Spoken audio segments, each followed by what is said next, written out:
Hello, everyone, and welcome to College and Beyond Real Talk with Amore. And if you have not already guessed, I am your host, Amore Carthy. And on today's episode 15, our last episode for our first season, we will be exploring from Howard to the White House, Stanley on purpose, politics, and the power of giving back. Today's episode is sponsored by Education Innovations, and our mission is to guide your journey from college admissions to life beyond. And we do that with one on one coaching through mentorship and advisement. So, without further ado, let's bring on our special guest, Stanley. Coach Carthy, how are you? Hey, how are you? I'm great. I'm great. I can't complain. I really can't. Okay, good. So, without further ado, like, what school are you representing? I'm representing HU, Howard Bison, the only real HU. Okay. Yeah. I don't do arguing because I mean I went to Spelman, so that's none of my business how y'all fight against each other. No, But we are so excited about having you as a guest today. And you know what? Why don't we start out with you telling us a little bit about yourself? So you told us that you are at Howard. Yeah. Tell us more. Yeah, I'm a freshman at Howard University, economics major. I'm a rising sophomore, actually, and I'm from Atlanta, Georgia. So I aspire to be a leader and inspire others to build their own legacy and make the best of their life. I'm inspired by people like Barack Obama, Muhammad Ali, Tiger Woods, everyone who made the impossible seem almost inevitable. Okay, that's a good start. So you know what? Let's start with your educational journey. What motivated you to choose Howard University? I mean, you got into a lot of different other places, but why did you choose Howard? Well, that was like a long story. At first I wanted to go to NYU Stern Business School. And I got into all my schools thanks to Coach Carthy. But I got into all my schools. NYU is very, very expensive, and I didn't want to stay in Atlanta. I kind of knew that the best growth would come from being outside my comfort zone and going out on my own and exploring my own journeys and stories. So I went out to, I guess, Howard. I only applied to 4 schools, so Howard was my other option, and I visited, I think, a couple months before I had to commit. And I fell in love with it, honestly. Like I loved the students. I talked to this guy who's now one of my mentors, and he was also an economics major. He's someone that I look up to all the time. And I could definitely see myself at Howard University. It's a place where there's a bunch of people that look like me that are also just as ambitious as me. So that was kind of the selling point. So would you say that the visit to Howard University plus the mentorship sealed the deal for you when you met the economics major? Yes or no? I'd say so. So the official visit, I remember I visited with my dad, and it was basically just a walk around the campus. That didn't really sell me that much. It seemed like a nice campus and everything, but I didn't really get to see the behind the scenes. Mm-hmm. I'm the president, or I was the president of the Black Student Union at my high school. And a girl who was 2 years older than me was also the president. I hit her up and I was like, hey, coming over to Howard, like, can you show me around or something like that? And she loved to. So she put me on with like everyone that she knew that might be of use to me. And I went and actually experienced what Howard was like, and I really loved it. Yeah. And we will mention that you went to Dr. Carr. Dr. Carr. Shout out to Dr. Carr. How have your experiences at Howard shaped your personal and professional goals? I think it's just told me to continue to dream big. I think everyone at Howard has a lot of big dreams and aspirations, and I think it made me realize that maybe my dreams were not crazy at all. And everyone else is striving for their own goals as well. So I think it just inspired me to keep on doing what I'm doing. Okay. Now, you have a really high GPA. Tell us what that GPA is too. 3.79. Okay. So while proud of it. I got balancing, a couple of B's, but it is what it is. well, I mean, still that's really Yeah. good, especially from transitioning from, Atlanta to Howard University. So I know that you're involved in a lot. I mean, what strategies are you using to manage your academic and your extracurricular commitments at school? Honestly, like I could say something like, oh, like get your studies and all that, but I'd just say like stay active. Like honestly, every single day, like waking up and just being like, well, I'm gonna spend the whole day doing something.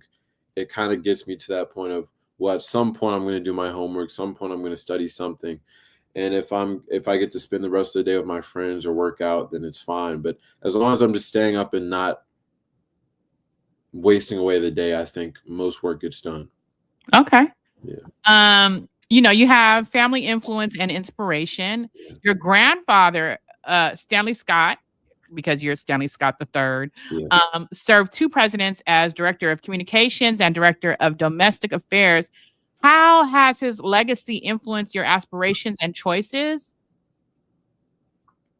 Um, I think it's meant almost everything. Like I have a lot of family that also has been successful. I have an uncle who has like his own practice down in St. Thomas. Like I have plenty of family that I can look up to, but I think it's a simple fact that I have I grew up knowing what the bar could be set at, and Mm.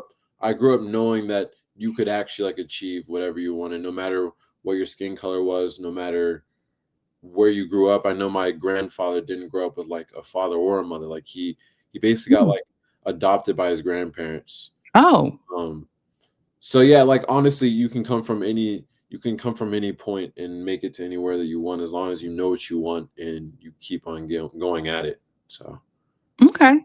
So, let's look at your career aspirations and community impact. Can you share more about your vision to become a businessman mhm. and eventually the president of the United States? Yeah, so right now I'm more on the business aspect. I really like politics, and I like that's why I'm also trying to minor in philosophy. Um, I think it matters more to understand what people really want and how people think.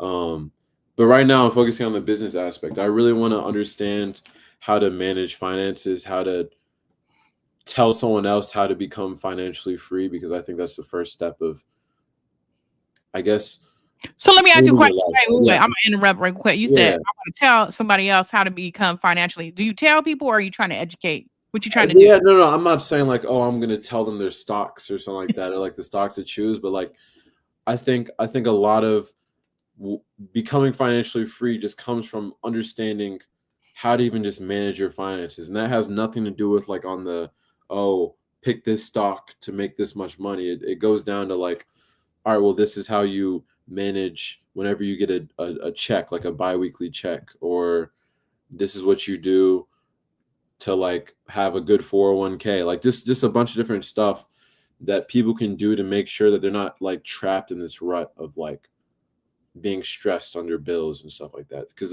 that's something that I've seen firsthand, and I don't like that at all. Okay.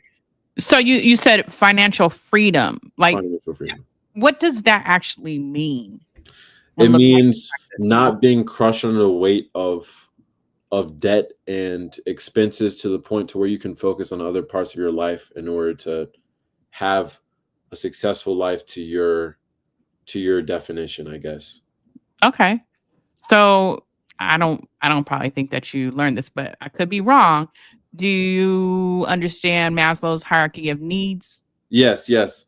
Okay. I and I actually look after that. My ideal my overall goal is to reach self-actualization, which is to um this is the top of Maslow's hierarchy of needs. It's basically saying that you've reached your potential. And I think everyone has the capabilities to reach their potential. Whether they do or not, I don't know. Um, Okay. So but if we look I at want to the find out. Maslow's hierarchy of needs at the foundation is that your food, shelter, and clothing have to be met so you can go to the next level of Mhm, higher thinking, right? mhm. So with financial freedom, you're saying those basic needs can be met, right? So that people Mhm. can think higher and be free from that. Is that Exactly. okay? Yeah, I don't think money is the key to happiness, but I definitely think it's the first step that you need to get up to at least thinking about things outside of like, all right, how do I pay for my next meal or how do Mhm. I mean, yeah, Okay. And so, I'm just going through different things, but we're gonna speak deeper about things. yeah. So, so in essence, you're saying your passion for financial literacy and empowering communities. Like, was there an incident or things that you have seen that make you passionate about being that? Because you say, yeah, financial freedom. You said, Mhm. I've seen that when people are under debt. Like, is there anything or events that have happened where you're like this? Yeah, I don't know. I mean, honestly, it's like it's in every single day life. Like I live in people all the time I'm sorry, you asking for bounced out money. real quick. Oh, my bad. Mhm, Well, I live in the city. Like I see people all the time struggling for food, for basic needs that any human should be able to have. And it, mhm, it really sucks. I know sometimes my parents are stressed about student loans and all this mhm, stuff. Like it sucks that we have to work so hard to get a good education, to get food, to get basic things that humans need. But mhm, if if we're not able to immediately change that reality, at least try to get to the point to where we can we can manage it in a way through financial literacy, I guess. So I mean I see it every single day. Like it sucks to see people who like are really just like crushed under the stress of money basically. Like it really does suck because it's an imaginary piece of paper that we put value onto. mhm. So I'm gonna go back because I remember your essays and what you were reading, and I was really, really pushing you back in the day. Yeah. To be specific. Hmm. And you were saying, there were things that you saw when you were, I think, were you volunteering for Meals on Wheels? And then you started connecting the dots, and it seemed like a certain groups of people needed more help than others, Hmm. while other people were thriving. And it just was like, wait, what? Do you remember that? Yes, I do. Hmm. Uh, my goal is definitely. I don't think my financial. I think my financial help will definitely be catered towards minoritized people that are in communities that literally haven't seen any type of like it's really hard to just get out of get out of the lowest parts of like economic America, I guess. So like especially black people. Um Hmm. I don't know, it's something that's been systematic, but it's something that we need to get out of regardless. And I want to be someone to help that happen. Okay. Um, so you spoke about mentorship. Yeah. What role has mentorship played in your personal and professional development? I think mentorship is like everything. I think having someone older than you who has already gone through mistakes that they might want to fix in the past and having someone else to make sure that they don't make the same mistake is the best thing of all time. And having someone believe in you also gives you another boost in momentum and stuff like that. I have many mentors and I love all of them. Coach Carthy, you're one of my mentors. So Um, talk to us, give us how about you tell us about maybe 2 or 3 mentors that have influenced you, and what has been their specific advice or things that they do that have impacted your journey? Is that too deep? no, not at all. I think you for sure. What's something that you do that has impacted? Am I allowed to do that? Yeah, you can. You can. I want to hear. Okay. I want to hear what you What have to was something say. that you do that has impacted my journey? What's something that I look up to? I think the fact that I don't think you ever really give up and you don't ever really see like you don't ever really dwell on the negative aspects of stuff. Like for example, if I'm like, "Oh, I want to do this." You're like, "All right, well, how do we get it done?" It's not we're not really thinking too much about, okay, what happens if we don't make it or anything like that. I really do appreciate that. Um, my mentor Mari, he's really really good. He's also an economics major. He's a graduating senior. And something that he does a lot is just, I guess, really research all the things that he's trying to go into. It's like you have a goal and you Mm-hmm. research everything about that goal in order to just give you a straight compass line to that point that you want to be at. Like I think a lot of people might have a very foggy goal, and it makes it hard to make decisions and thoughts Mm-hmm. action towards that goal when you don't actually know exactly what you want. Mm-hmm. Um, and then another mentor, I'll mention another girl at Howard. Her name is Aaliyah Rapping. She was the one that was the Oh. previous Black Student Union president. Mm-hmm. Um, and she's just such an ambitious person. Like she works so hard, it's ridiculous. Like it's something that I look up to. Like the amount of work that she puts in and effort is just something that I look up to, definitely. Okay. So you have the work ethic, effort.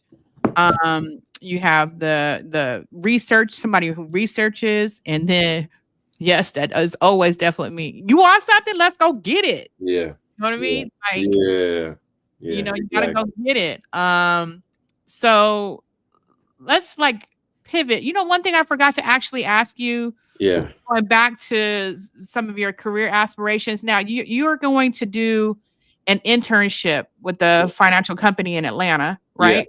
Yeah. Um, what are your expectations and goals for this experience? Or are you just open? Well, I'm definitely open to an Mhm, aspect. I think there's obviously parts of finance in the business world that I don't understand. mhm, Um, what it's like to be in an office truly and work in an office. I had an internship going into freshman year, but it was more light. It wasn't paid. Like it was kind of just getting to know it from like an outside perspective. But this is really something where I'm working in the office and helping a team, um, I guess, analyze businesses and analyze what businesses can do to keep profits right and stuff like that. So I think something that I'm really looking forward towards is understanding how to look at a business and break it down in order to a way to see what the flaws are, see what it can improve on, and stuff like that. Later on, for when I'm a financial advisor and I'm trying to look at certain stocks that I should invest in and stuff like that. Um, mhm. Okay. So already at a freshman, you're going into your journey. So that's good. mhm. I know that you will learn um lots. Yeah, Um for that. so with going to your leadership and advice, like in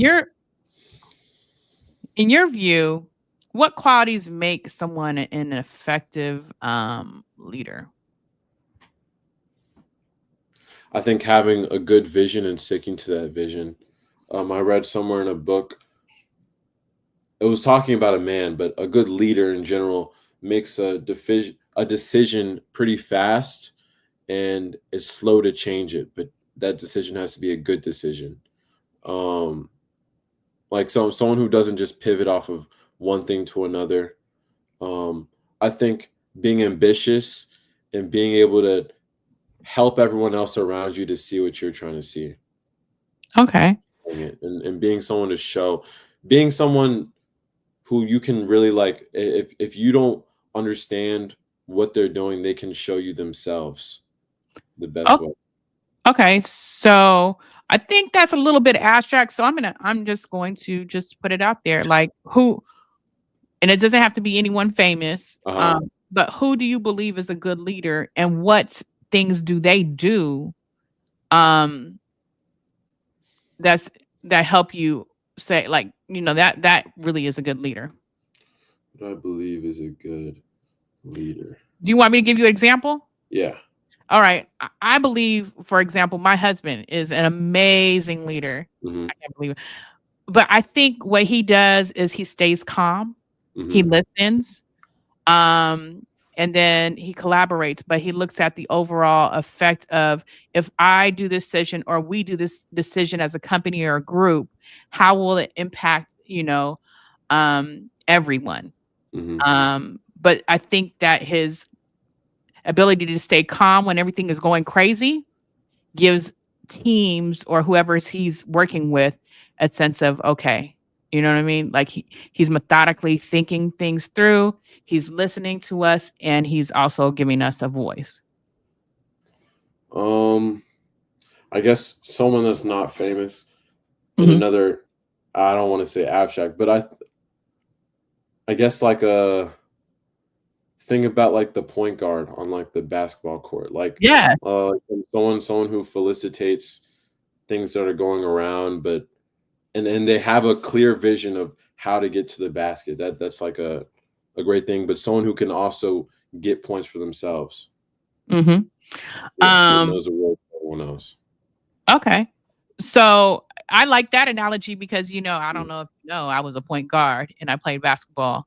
Clearly, So you clearly. know, that makes sense because when you're a point guard, you're going down, you have to look at the whole entire, you know, court and see Mm. what's ahead, what's coming up, and then who are people that you can pass to and or you can shoot yourself. So it's individual contributions as well as group contributions to make the team win. So it's Yeah. not just a power thing within yourself, it's about how can we as a team be good. um what practical advice would you give to young people who aspire to make a meaningful impact in their communities and beyond? Mm. I think look for a problem that you really find is bugging you and are passionate about, and aim to solve it yourself, and then once you solve it yourself, try to help other people do the same thing as you did. Okay. So you said solve it yourself. Can you solve all things by yourself? No, no, not solve all things by yourself, but try to at least figure out what the problem is, and things to fix that problem. I think anyone can do that, or Okay. any leader can do that. Okay. I know that we are, we went through so many questions. Mhm. Um, and I know we talked a lot about academics, your career aspirations, but I think that really people want to know, what is it like or what was it like being a freshman at Howard? How is it different from high school? And you were the man, in high school, Uh, you got good grades, but besides that, you weren't you doing like your school television and all kinds of stuff? yeah, yeah. Um, college is beautiful. I don't even know. There's so many words to describe it. I definitely loved my freshman year at Howard. Okay, so give us Um, 5 words that describe college then. um, hmm, what are 5 words? Extraordinary. Um, um, shoot. You're gonna have to ask me a different question. I don't have 5 words for Well, okay, let college. me ask you don't have to have, words. What are, 5 things that popped in your head right when I said, "What is the difference between, college and, high school?" And, like, just what do you Well, I Mhm. guess I immediately thought about me like walking throughout DC just by myself with music in my ears, just like looking at what the city was and stuff like that. Like I just think the overall fact that I was on my own and had to figure out everything for myself was just such a great thing and such a great experience because you get to learn so much more about yourself and people around you, who are coming into college as well with a whole blank slate and who they are and stuff like that. Okay. Yeah. So, I like that said that you get to explore the city. What is something that was, surprising about college to you and, the most challenging? I was surprised with how many people said they're from Atlanta who weren't actually from Atlanta. They were from like Tucker, Georgia, or like Smyrna. You remember that Oh, song? What was that Huh? rap song that came out? What was that girl? She was a rapper. She came out, and she did a song about you're not really from Atlanta, you from Chamblee or So did you call them No, out or just smile? no, honestly, everyone can rep Atlanta. I don't even Atlanta kind of is Georgia. If you're Atlanta is kind of No, Georgia. Atlanta Metro, nah, because I'm sorry, being in North Georgia is not Atlanta. You already know Oh that. my gosh. Oh my gosh, that's hilarious. That's Okay, so hilarious. so people repping Atlanta surprised Yeah. you. What else surprised you about Atlanta? How many Not people Atlanta, I from meant Atlanta? Howard. Mhm. What surprised me about Howard? Um, I guess like how many people I think like on a normal day and throughout my high school, I think I looked up a lot of people that I saw that were famous and who were black were people that were kind of preaching the exact same things and the Mhm, exact same like things that they were chasing. And mhm. a lot of times I never thought that that was like anything that I really wanted to chase, but going to school, it surprised me how many people looked like me and were chasing things that I wanted to chase as well. Mm, okay. Uh, you That's know, now very that abstract, but if you no, no, understand, now that you say that, are you saying that the people that you went to school with that look like you no, weren't no, no, no, no, no, not people that I went to school with, just people on that like just in general. I think the overall, I think in high school in general, a lot of the times there's you're growing up with people that you've grown up with for a long time, and a lot of times you're kind of I think when you're in high school, there's so much that you don't know about yourself, and there's so much that you kind of supplement. Like the things that you don't know about yourself, you'll try to look up to someone else outside of high school to try to act like you're that person. But when you go off mm, to college, you really become who you really were in the first place, I guess. And I think a lot of the times in school, people trying to fit a certain picture. I don't know. That all got broken down in college is what I'm trying to say. okay. Yeah. Um, Now was the dorm experience, different than you expected or more amazing than you expected? Like, how's the food? Like You know what? I appreciated the dorm. I stayed in Cook Hall, mhm, which was not Drew Hall, if you know what Drew Hall is. So I had my own shower and stuff like that. I had a single, so I'm very appreciative for my dorm experience. It was a great time.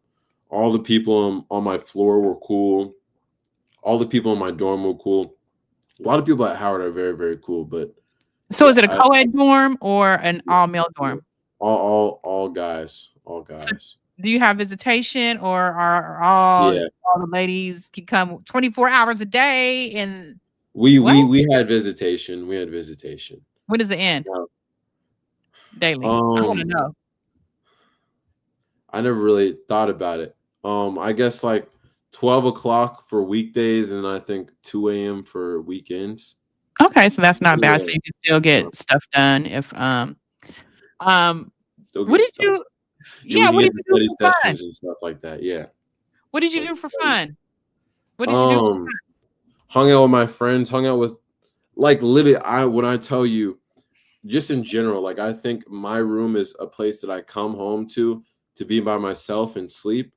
But a lot of times, like that's either in the night or in the morning. So during the day, I'm outside 24. Like you can ask anyone. I was outside 24. I was just walking throughout the yard if I had nothing to do. Like there was always something to do. So what I did for fun was just explore, I guess. Like find something new to do, find something to do. Go Did you to go go on any did you go on any road trips or, um, meet somebody or classmates that were from different areas, like you never met anyone from and, they surprised you at what you learned about their life? Yeah, yeah, there are so many people. So in DC, there's like George Washington, Georgetown, American, and then Mhm. sometimes UMD as well. So it's like a whole cooking pot of a bunch of different cultures, college cultures, and like people. So Mm. I became friends with a bunch of people at American, a bunch of people at George Washington, Georgetown. It's just a great place, and you get to see how they live. The people in Georgetown are living amazing. Jesus, they're living great. But yeah, it's a great time just in general. I've met a lot of great people. So when you're meeting these people, like, what would you say that young people should do to meet other people? Because I think that's a really big part of college. It's not just about getting your education, but Mhm. about building relationships with your peers as well as your professors. What would you say that young people should do? Because I just feel like sometimes Yeah. people are online. They may be scared to approach people, in person. What are some things that you've done to build relationship with your peers from your university as well as other universities? I mean, you already I have a think good. yeah, I think honestly it's just looking at people with no type of prior like I guess one being open yourself, like one looking like you're open to interaction, and then two, like just saying hi to people, like just being nice, and then three, I guess like I think a lot of people think that they're like more introspective than they are, or like they think they know how everyone is just like based off of looking at them. But it's like sometimes you really don't. I've met so many people that like I might have previously thought was like this way, but I just went past my biases and talked to them and they're like completely different. Like they might be exactly like me or something like that. So I'd say just be open and going with an open mind. Don't make any assumptions about how people are. You know how sometimes it can be intimidating that there's so many people that you don't know. Like, Yeah. have you ever had that fear? And if you did, like, what is the way to get over it? Do you just say, "F it, I'm gonna go say what's up"? I mean, I got nothing to lose. If I look like a fool, I look Honest like a fool. I think that's like a normal feeling to have. I think when I first came in, I was like, geesh, like this is a whole new environment, whole new thing. But I think it's honestly just breaking the barrier. I was with so many people who were like, dude, how do I go say like what's up to her? Like, how do I do this? How do I do that? It's like you just make the first step. Like you feel that fear, you go do it anyways, and then once you know how that feeling feels, no matter whether they are cool or whether they're not cool, like you feel like you were completely fine afterwards, and you start building up that momentum, and then you just start talking to anyone because it's like there's really a lot of the fears are not real. So You have nothing to lose. yeah, you really have nothing to lose. I mean, it's normal to feel that feeling, but don't let that feeling crush you. Just I love do that. what I you love that. Don't let that feeling crush you, and I think that do. uncomfort and then pushing through that helps you grow. So it Mhm. seems like, just summing up in general, that, you do have career aspirations, you wanna climb, you wanna do, well, but the other part, is that you love college, especially Howard, and just in general because you feel like you're growing as a person because you're on your Mhm. own. You have to try new things and explore what do you like and what do you dislike, and you Mhm. probably never had to do that before being in the comfort zone of your city, the Yeah. ATL, which is a lovely place. We all love ATL, but you gotta go sometimes, right? I love ATL. Shoot, I Me love too. ATL. I still love ATL more than DC. I think ATL will always be my favorite city. I can't lie. Yeah, I mean, there's soul in it, right? Yeah. Um, so what is your ultimate message to your peers and listeners inspired by your story? Um, do what you know you have to do in order to get what you want. Um, and always strive for growth. Um, and always strive to make sure that other people are growing around you as well. That's what I'd say. Mm, okay. How can listeners follow your journey and connect with your journey and what's going on in your life? How can they connect with you? Um, you Do you want them can to follow you on LinkedIn or you can Instagram? hit What, me where up on LinkedIn. You can hit me up on LinkedIn. Um, let me see. A lot of times I don't accept people if I'm not sure if I like completely know them, but if they like message me and like, hey, I saw your podcast or anything like that, like I'd love to talk. It's Mhm. at Stanley Scott. Um, Wait, there's so however, many Stanley Scott's, there's so right? many. What are you talking about? There's What are you only talking one about? Are you Stanley talking about Scott, and LinkedIn it's or me. Instagram? What are we talking No, about? LinkedIn, or you can follow me on Instagram. My Instagram is _ Stanley Scott _ Okay. So we have the Yeah, Instagram, and then you need to tell listeners, do not forget that you are Stanley Scott the third. I Does am that make Stanley Scott because they the might trying to be linking up with your dad. Then he'll be like, what's going third. on? I should honestly put the third in my LinkedIn. That would be kind of cool. I'm also on Yeah. TikTok, Oh yeah, but that's right. yeah, yeah, With TikTok, do you have a name on there or yeah. yeah. It's Stanley _ Scott with 3 T's for Scott, and that's like Okay. an inspirational TikTok account. That's not like my personal, but I try to give advice. Okay. That's it. That's it though. All right. So we're ending the season with Stanley. So thanks so much to our listeners and thank you for listening. Thank you, Bye. Coach Carthy. Thank you guys. Y'all have a great one.